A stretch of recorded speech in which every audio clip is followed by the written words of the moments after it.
Did you know that Volvo had planned to ditch petrol cars forever by 2030? But here's the thing, it can't. It just can't. Buyers are not lining up for electric cars in the numbers previously predicted. The government subsidies have dried up, and now the Swedish brand has had to backpedal its EV-only policy. So is this 7-seat SUV, the EX90, the kind of EV that could change minds, or just more proof that the world is still undecided on an all-electric future?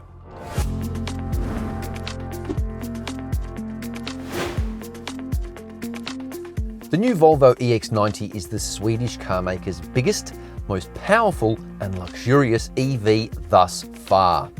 It's got more tech than a Silicon Valley data center, a huge interior and a big battery that gives it a respectable EV range of 570 kilometers.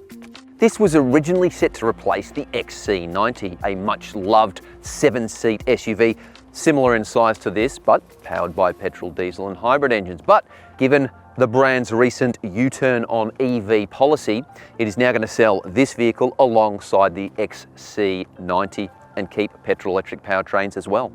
After all, the market gets what the market demands. That said, the 2025 Volvo EX90 is an impressive vehicle. It's very smooth and very quiet, with exceptionally good, nay, class-leading refinement levels. But it would want to be, given the hefty price tag. Alternative buying options in the 7-seat electric large SUV category include the Kia EV9, which is a fair bit cheaper, and its sister vehicle, the Hyundai Ioniq 9. There are more big electric SUVs coming, EV and hybrid, particularly from Chinese brands. But if it has to be electric and more than 5 meters long and 7 seats, there aren't too many options right now, and they're all pretty expensive. Indeed, the price on this top-spec EX90 Ultra is a smidge under $135,000. You can get the base model Plus for about $125,000, but it's got less power and fewer features. Anyway, I priced this particular vehicle up on the Volvo Australia website for a Melbourne delivery, and it came out at $150,000 drive away. That is a lot of cash. There are 8 different exterior colours and they're all gratis, something you don't always find with a lot of European car brands. Volvo's 5-year warranty isn't too shabby for a premium vehicle, and the 8-year battery warranty is also fairly commonplace. Service intervals are reasonable, but the 5-year 150,000 kilometre service pack that's absorbed into the purchase price is a nice bonus and would usually add 4 or 5 grand in a vehicle of this calibre. You get 5 years roadside assistance too, which is always handy. I really like this design, and in particular, I like this colour, sand dune. The other day, I was approached by a bloke who said, "What is the colour of that car?" He wanted to paint his hot rod in this colour, so clearly Volvo's getting its colour palette correct. Anyway, I still reckon this car, even without this colour, is a fine looking motor vehicle, and that's primarily because it doesn't look like a giant land whale. Despite being more than 5 meters long, its proportions are such that it doesn't look oversized or ungainly. And there's some really cool techno doodads that get geeks like me frothing. LiDAR, for instance. No, this is not a radar that lies to you. I'll ask you a few yes or no questions and you just answer truthfully. Do you understand? Yes. It's actually a sensory system. It's a little chunk of hardware that can detect humans at night up to 250 meters away, so it works day and night. And it can also see through some solid objects. It's pretty advanced stuff, it's expensive, and it's required for level 3, level 4, even level 5 autonomous driving. This is the sort of stuff you need for completely self-driving cars. So in a way, this vehicle is future-proofed. There's also loads of cameras, 2 each on the wing mirrors, plus a radar and proximity sensors. And the software that controls this sensor suite can be recalibrated and improved via over-the-air updates. So in theory, over time, this car should get smarter and safer. Both EX90 model grades in Australia get dual electric motors, one on the front axle, one on the rear axle, but this up-spec Ultra gets a lot more power and torque. If you thought Volvos were still boring, think again. This thing is nuts. Despite weighing an astonishing 2.8 tons, this Volvo will accelerate from 0 to 100 in 4.9 seconds. That is fast. And some advice, if you see one of these Scandinavian Scud missiles barreling towards you, get out of the way. The front and rear permanent magnet synchronous motors are shared with the Polestar 3, which is a pretty wild vehicle for an SUV. I had the good fortune to do burnouts in that car on the ice, and it's wild. This one is a little bit more family friendly, not designed to be quite so dynamic, but it's still powerful, it's still fast, and in fact, it actually shares quite a lot of other components with its Polestar cousin. Top speed is electronically limited to 180 kilometers an hour, which is probably plenty for most people. And guess what? This can actually tow a reasonable amount. This Volvo will haul 2,200 kilograms with a braked trailer. Both EX90s get the same ultra large, ultra dense, ultra heavy nickel manganese cobalt or NMC battery pack. And Volvo claims it's good for about 570 kilometers on the WLTP measuring cycle. Real world testing suggests it's more like 500 kilometers, at least that's what I'm getting. But I mean, I tend to not let it drop below 10%, so maybe there's, 550 if you're lucky, maybe. Charging is pretty good. The big Volvo's charging bandwidth maxes out at 250 kilowatts when using a public DC fast charger. Volvo reckons it'll take 30 minutes to charge from 10 to 80% with a 250 kilowatt charger, but bear in mind there are EVs out there with faster charging capabilities, up to 350 kilowatts. Using an 11 kilowatt wall box, it'll take half a day for a full charge. And if the best you can do is a household power point, it'll take more than 2 days, 57 hours, according to Volvo. First impressions? This is quite upmarket. It's very premium. It looks and feels good. There's nice materials everywhere. You've even got timber inlays.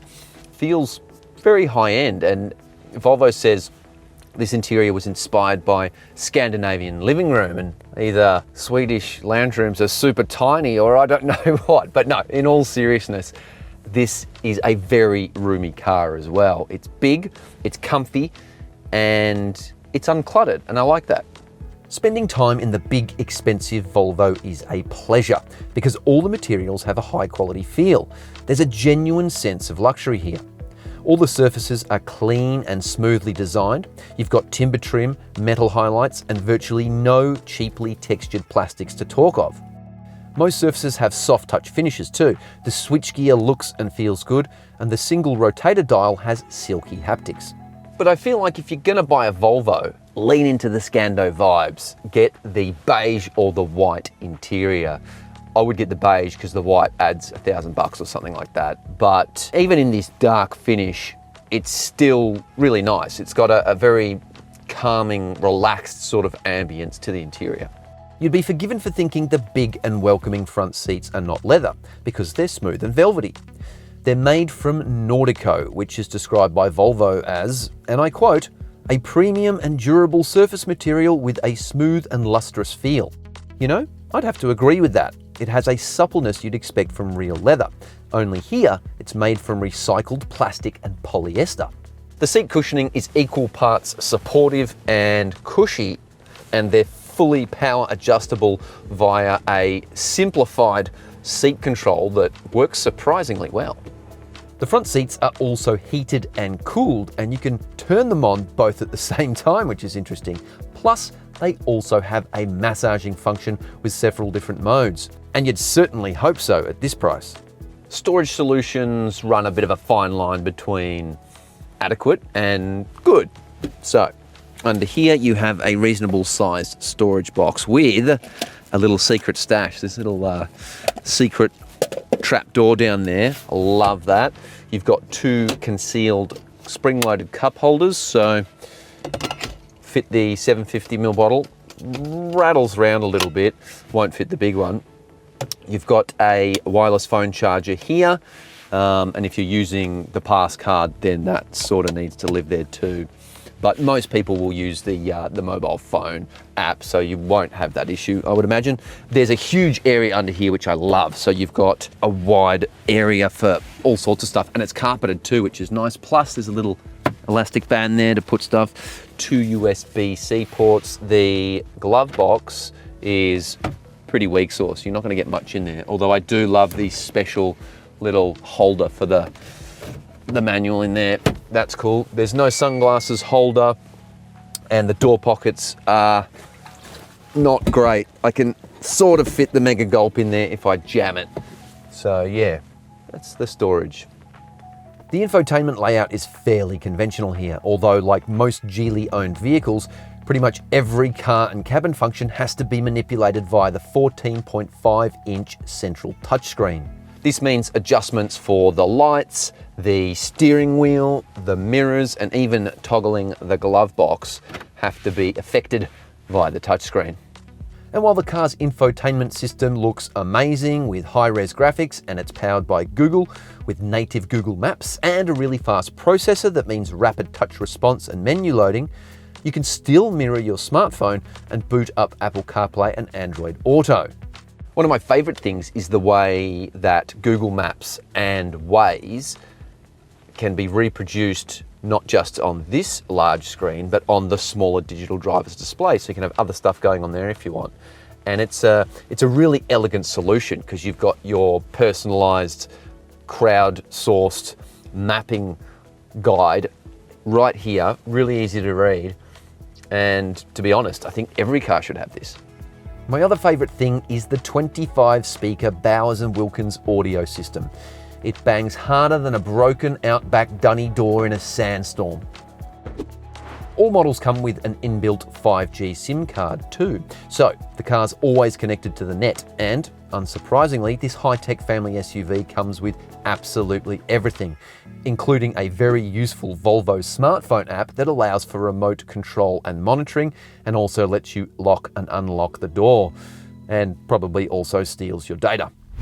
And the parking camera system in this vehicle is exceptional, one of the best I've used, which is saying a lot because they are really improving across the board. And that's because you get high-def, full-screen, 360-degree visuals with so many different angles, and it's really easy to flip between all the different views. And the way it adapts and adjusts the screen to your parking as you close in on objects is super handy, as are the proximity sensors that show how far you are from obstacles in centimeters. Safety tech is off the scale. This car almost broke our graphical overlay. Volvo says this is the safest car it's ever built, with airbags covering all 3 seat rows, loads of autonomous safety gadgets, and even occupant sensing that'll fire up the aircon if it detects kids or animals have been left in the car. The back seats are big and getting comfy is easy. Pull this lever here, yep, pop that out there, and you're laughing. This is very, very comfortable. The cushioning, this Nordico upholstery, it does give this car, even in the back seat, a real premium sense. Plus, you're really well taken care of. You've got dual zone climate control here, it's all digital, and there's 4 adjustable air vents, 2 down here, another 2 in the side, plus the outboard seats are heated as well. So on a cold Melbourne day like today, my tushy is nice and warm.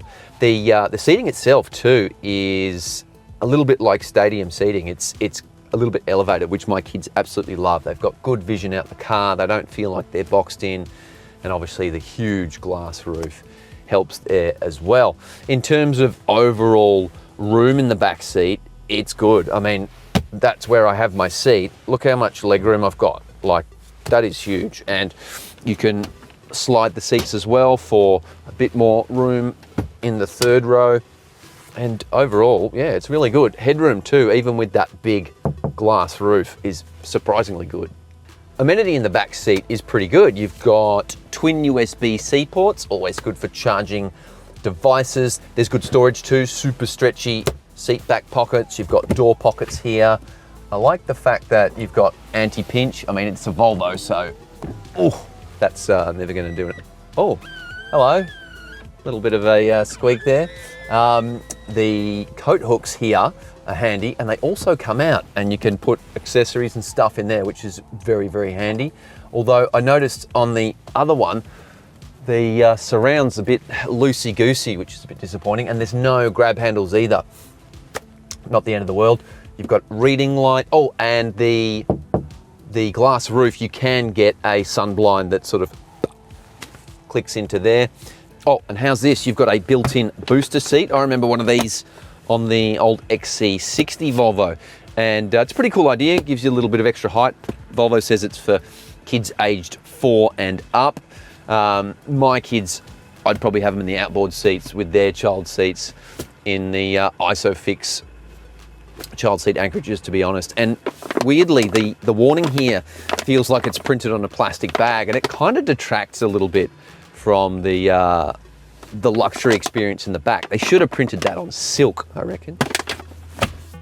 Getting into the third row is fairly easy, with both outboard seats folding flat or sliding and tilting with a single pull of a lever. All right, so we've got the third row seats, and again, they're actually quite comfy and the posture's good, but this seat is pushed all the way back on its rails and I don't have a lot of knee room, but it's still not too bad. And I like the fact that I can go like this and give myself a little bit more knee room, or whoever's sitting in front can slide the seat forward, hopefully. Headroom is not great for a 6-foot person, but for, you know, maybe the grandparents who might have shrunk a little bit, or the kids, this is going to be absolutely fine. This is a reasonable 7-seater, and your knees don't feel like they're jacked up too high either. Plus, amenities reasonable. You've got a little spot for the phone, you've got a cup holder, there's 2 USB-C ports, you've got your own air vents, your own reading lights. Yes, it's a little claustrophobic, but overall, not too shabby. You get a powered tailgate that can be opened with a gesture of the foot, but as is always the case, works off camera, never works on camera, so we'll just hit the button instead.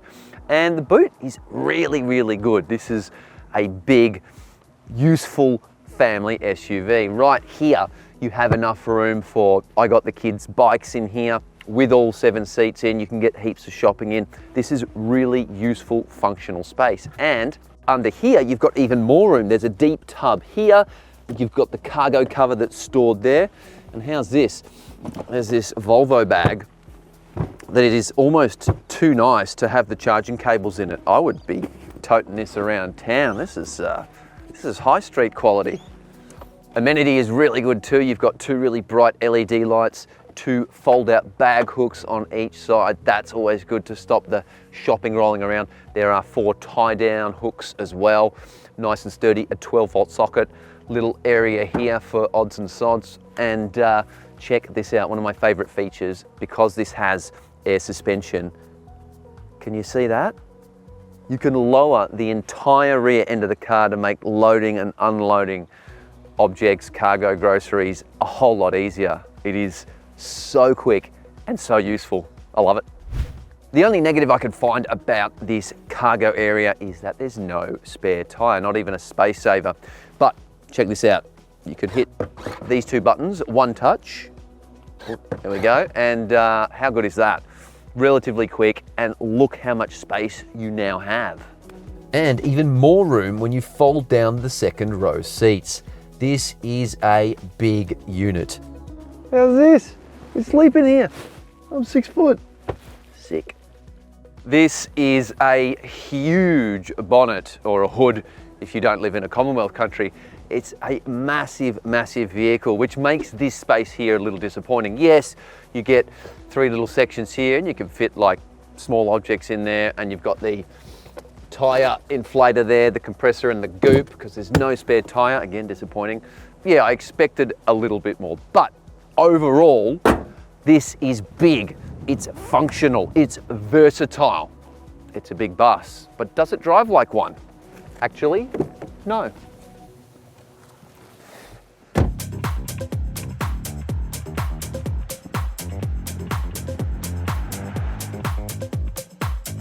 The Volvo EX90 is a huge vehicle and very heavy too. But you know what? Sitting here, driving it, you wouldn't know it. Despite its corpulent mass, this is effortless to drive. It feels really light on its feet. It's kind of disturbing at first. That's because it has a savvy suspension tune that combines with nimble and direct steering. But it's also due to the insane amount of power and torque. If you've got a lust for thrust and seriously deep pockets, I would recommend getting this high-end model because it is fast. It is off chops fast. Seriously, this thing will torch AMGs off the line. It is phenomenal. But at the same token, at more nominal speeds, it's delightfully easygoing and laid back. It's a real juxtaposition. To be frank, no one really needs this much power. And you know what? I'd almost prefer a $100,000 version of this car with a single motor, something more affordable. Speaking of which, the rear motor gets a novel dual clutch torque vectoring setup to improve handling. It's kind of overkill really, but if you do find yourself chasing a Honda Integra on a twisting Alpine pass, you'll be pleasantly surprised. There's loads of grip from the big Pirelli Scorpion tyres, delivering solid road holding and a sure-footed feel. And even with the big 22-inch alloy wheels, it has a remarkably compliant ride quality. You do hear the 22-inch wheels slap over sharper hits and speed bumps, but you don't really feel them, and that's partly because well, you do feel them, but it's not obtrusive. It doesn't, it's not jarring. And that's because of the dual chamber active air suspension, which does a phenomenal job of keeping the car itself really nicely balanced. For the most part, this is a decidedly smooth, Swedish-designed, Chinese-made SUV. As a family vehicle, this is the bee's knees. It feels a step above pretty much every rival in the way it motivates. Yes, it's expensive, but it also feels rigorously engineered. Its on-road behaviour is almost impeccable. Refinement levels are close to class leading as well, if not class leading. This big European brick is quieter and more composed than pretty much anything of this size in this class. It is very impressive. It's not the most efficient EV we've ever tested, although Volvo claims it is super aerodynamic. And let's be real, anything that weighs almost 3 tons and can cover over 500 kilometers on one charge is a fairly good effort. Planning your life around owning an EV is a fascinating concept. It's a little daunting at times, especially if you've never spent much time in an EV or never driven one for extended periods. When do you charge? Where do you charge? Is the charger broken? Can you get down to the beach house without requiring a top-up? And is an interstate drive possible? The more repetitive, shorter trips, daily school runs, commuting to work, are where EVs like this really shine, but they're not adverse to longer journeys. I've enjoyed my time with the EX90, largely because it's such a delight to drive and has a really welcoming interior. It's just a nice place to hang out. I also like the fact there's only a few steering wheel buttons, just 2 stalks and not much else. Push the gear selector lever down to engage cruise control and you are good to go. On that point, this vehicle's self-driving functionality is best described as exceptional.